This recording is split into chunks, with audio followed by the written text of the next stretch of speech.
I like him, man. Good guy, good fighter, man. He has all the qualities. What does it take to be pound for pound king? Duck.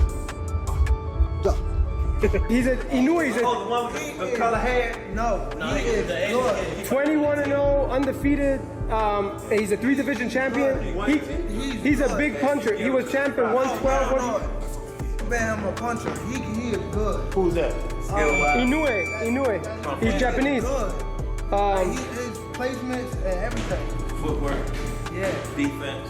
Who can take advantage of that attitude, of that style, and what it presents as far as opportunities when you're as technical as Inoue is in placing punches in the act and hard punches. Pound for pound king now, Crawford or Inoue, after the fights that we have seen recently. It's been some good ones. How can you not say yes? But you know, they all are nice. They all are very, let's say, experienced. I like what I love watching. Look at him and you go, oh, well, if you got dropped in your career, you're not as good as Floyd ever was. Like, I hate that kind of stuff because Floyd also wasn't out here TKOing and KOing mother late into his career like I assume that Inoue is going to do, or that the more aggressive fighters will do, right? And again, nothing against Floyd. He's one of, if not the greatest boxer ever. All I'm saying is being dropped in this fight doesn't take away from the pound for pound talks for me. Like, people are going to say, oh, well, Bud never got dropped in his career. Like, okay, that doesn't really take anything away from what I think the special thing that Inoue is doing here and why I believe he deserves to be in that pound for pound conversation. He may not be number 1. He may not be number 2. Depending on where you place him, I still think the heavier weight classes do, no pun intended, weigh a little more just because the natural population of the world is that size, so you're going to get more people that are probably a little bit more skilled based on the numbers of people that walk around at that weight, that participate in the sport, that become high level at the sport, just numbers game. But it does not. Donaire. So Donaire was giving him fits in the first fight, and if I'm not mistaken, Donaire was somewhere close to 40 or 40 years old when he fought him the first time. Then knocked him out in the first fight, fighting the guy. You know, like I said before, you know, at that age. What I need Inoue to do is, I need him to come fight in the U.S., random blood and urine testing. I think he's a hell of a fighter. A hell of a fighter. I won't take nothing away from him. Hell of a fighter. And I like him because I see he take a lot of money. Ernie, going towards like a Pacquiao, I don't know if he can go that many weight classes. There is a limit to your body structure, to your skeleton, to your, you know, the size that you can properly handle that extra weight and still be efficient and effective in this game. There is a limit. Another great fight, he didn't do as many, but Lomachenko, and you saw, you know, he won 3 different weight classes, and then you saw a limit to how far up he could go, I think. Sugar Ray Leonard just called him the best pound-for-pound fighter alive. Floyd Mayweather wants him in America.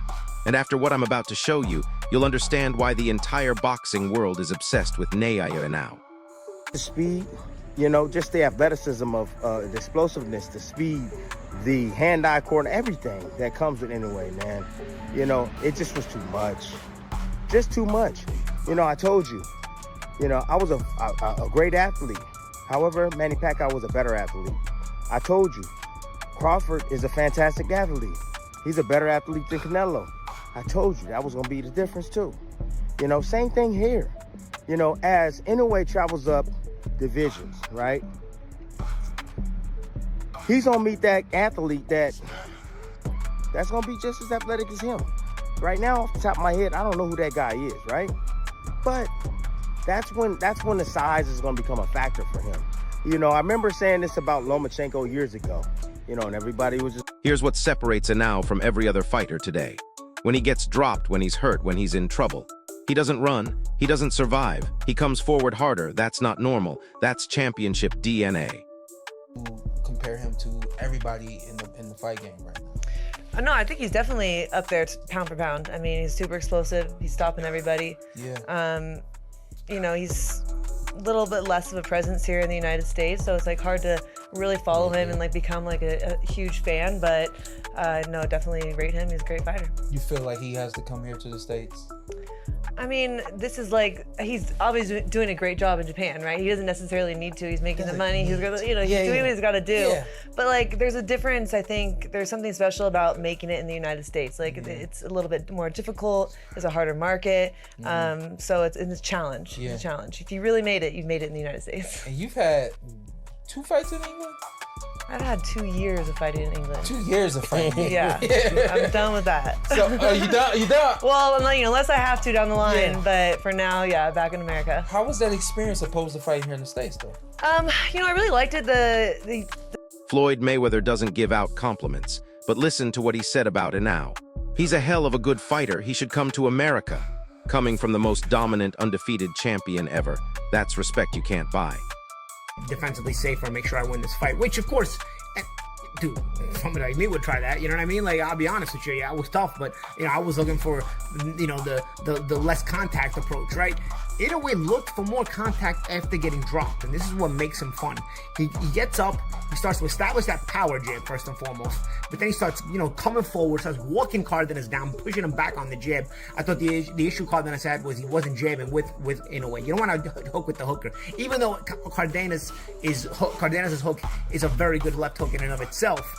You don't want to hook with the hooker, but even though Cardenas was trying to hold tight and whip left hooks in there, but you got to at least jab with the jab, because once Inoue made that adjustment, started power jabbing, it was almost like it was an imbalance there. Now Inoue's jab was starting to work in overdrive, and nothing was coming back on the jab side, from the straight punches side from Cardenas, and those jabs were busting up Cardenas and moving him back, and it allowed Inoue to start walking him down. And what happens when you got him on the back foot? But here's where it gets wild. Timothy Bradley watched Inoue destroy Marlon Tapples and said he's not just good. He's the best fighter in boxing today, period. The #1 pound-for-pound boxer in the world. Again, especially with the fact that Inoue is not as devastating to the head at these higher weight classes, you got to sort of soften up the opponent. Once he wasn't doing that early on. I think that's why Cardenas, who took a couple of shots and was like, all right, you know what, I can take this guy's shots. I'm going to trade with this guy, and he ended up doing well. But once Inoue was able to back up Cardenas, and he used that jab to back up. That was the first adjustment. Starting to use that pump power jab. Second adjustment is now once you're backing off, start throwing those combinations and using those combinations to get to the body. And that, when he started going to the body, he started softening Cardenas up. And once Cardenas was softened up, then those headshots do start to take effect. They start to take more effect on you, because now you're getting hit and you're feeling everything a little bit more. You're slowing down. You're not able to resist as much as far as punch resistance, and you're also not able to throw back as much. Cardenas didn't have a high output. He was trying to sort of save his energy and put everything into one big shot a few times, which also kills energy. So I'm assuming that that's probably why he was. And get this, Mikola Mayer and Sean Porter both agree, but they want something bigger. They want Inoue in America facing elite opponents on the biggest stage, because right now, the world still hasn't seen his full potential. Guard. And I think he was surprised by Cardenas' speed in the first place. The left hook from Cardenas in particular, he was firing out with rapid pace. And what we saw was, in this round, Inoue had him backed up. He threw his own shot. He left his hands low, and Cardenas dipped down. Inoue had his lead hand low. His right hand was low. And what he did was Cardenas, he kept his head low in the pocket, and he just dipped his left hand over the top and hit Inoue clean on the chin and knocked Inoue down. And it was a really, really good shot. Inoue took it clean on the chin, and Inoue's obviously got a good chin. Only the second time, I believe, in his career that he's actually been down Inoue. And he got up, and Cardenas tried to stick it on him, but Inoue survived the round, and we continued from there. And then again in round 3, I felt that Cardenas came out very, very strong, counter-punching really well. Inoue had the greater volume most of the rounds, but Cardenas landing the cleaner work in that round 3 in particular. Now, I'll pull up my scorecard so you can see how I had it at the time of the stoppage. So Inoue round 1, Cardenas had the knockdown in 2. Round 3 was Cardenas, then 4 Inoue. I had 5 Cardenas, 6 Inoue, and then 6 Inoue was really starting to hurt Cardenas, I felt. He was landing some good... Now watch this breakdown. When Inoue gets in trouble, he doesn't get defensive. He steps forward with purpose, establishes his jab, closes distance, then starts hunting for the body. Most fighters survive tough moments. Inoue turns them into opportunities. Composure. In boxing, and you see a lot of guys who are tough who, they get outboxed, they get beaten up, but they're still in there. Inoue's got it, but he's also brilliant. There's nothing this guy doesn't have. He's got the chin, he's got the gas tank, he's got the boxing IQ, he's got the power. He puts himself in there in dangerous situations. He's entertaining. There's nothing not to love about this guy. He's absolutely exceptional. And I think in contrast to everything else we saw this weekend, it just felt like an incredible viewing experience watching him in there tonight. And before I move on, I have to say credit to Cardenas, because like I said before, the guy went in there, he gave it a proper go. He properly challenged himself. And he went out like a warrior, but that guy will get more fights because of that. And full props to him because he helped to make the spectacle that it was. And I'm sure Inoue will be grateful for the fight Cardenas made it too. He pushed Inoue all the way, he gave himself a genuine chance of winning those belts. And you can give Cardenas nothing but praise. And at the end of the day, all it was that Inoue was just a bit better than him. You know, there's nothing else to say about it really. And I think I'd happily see a rematch, not because I think Cardenas wins it, but because it was so damn entertaining. So when you do that, all I'm saying is when you're Cardenas, you set yourself up for future. Here's the perfect example. Luis Nuri dropped Inoue clean with a perfect left hook, had him hurt. But Inoue got up and completely flipped the script, started targeting the body, made adjustments, and eventually stopped Nuri cold. Right? It's him, Usyk, Crawford. Everyone probably has Usyk #1 now. But it does seem like every time one of those guys fights, they kind of leapfrog the others just momentarily. You know, while we're prisoners of the moment. I love watching him fight. I'm excited to watch him fight. Yeah, but there'll be no jump for Inoue this time. Well, yes. Minus 5,000. Even if he knocks the guy out in the first minute, the first round, there's no jump. What I do respect for Inoue is that at least he's still fighting. I mean, he's had a couple of cancellations against Sam Goodman, and he could easily say, you know, I'm not fighting. Let's just move on and we'll fight someone big in America or in Saudi Arabia. Obviously heavily linked to be on a Riyadh season card, but he still wants to stay active. The thing now is, though, we now want to see some super fights because there are super fight opponents out there. Nakatani's one that everyone's been streaming about. Let that fight happen, right? Whether it be in Japan or... That's elite boxing IQ in real time. He doesn't just survive adversity. He studies it, adapts to it, then uses it against you. Ariel Helwani called him irreplaceable for exactly this reason. His combination of skill, power, and fight intelligence is unmatched. Massive deal. And yes, you can say that's at the end of Nonito's kind of run here, but I've talked to Nonito and I don't think he's anywhere near done. He's still a monster. He's still with the shits. And of course, he's a legend in the sport. But I heard the same things when Stephen Fulton came over, and people were talking about Stephen Fulton was going to take him down, and in a way, washed him in 8 rounds as well. He's not just winning fights, he's winning by stoppage. He's TKOing fools. He's knocking them dead. And this is just another example of that with Luis Nuri. It's like you have a guy that's this dominant, again, across 3 weight classes now, and undisputed at 2 of those weight classes. It starts to become like, what else can he do? And people want him to move up, but let's be honest, he started his career at what, 108 pounds? He's now sitting at 122. He's 31 years old. If you talk about super fights that are out. But here's what's crazy. People keep doubting him before big fights. They doubted him against Stephen Fulton. He dominated and stopped him. They question his power at higher weights. He keeps proving them wrong with authority. Like Michaela said, is one of the most explosive fighters. I think Gervonta comes to mind too, but I think maybe the most explosive fighter in boxing. You think? Yeah, no, definitely up there, yeah, for sure.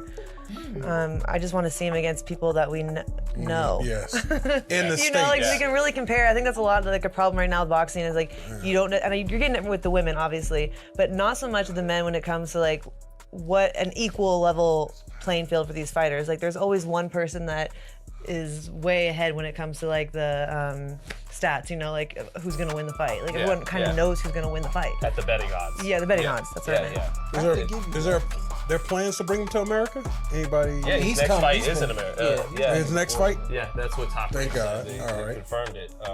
And you know, the Americans, Angelo Leo, Bruce Carrington, they gotta do. The only real challenge? Finding opponents who can actually test him. Sean Porter says most of his fights are predictable because the skill gap is too massive. That's why everyone wants him in America at Madison Square Garden. Gonna see really if he could do the extraordinary and go up as far as Crawford wants to go up now with Canelo. So that would give us a little light into the question you're asking, how Crawford does.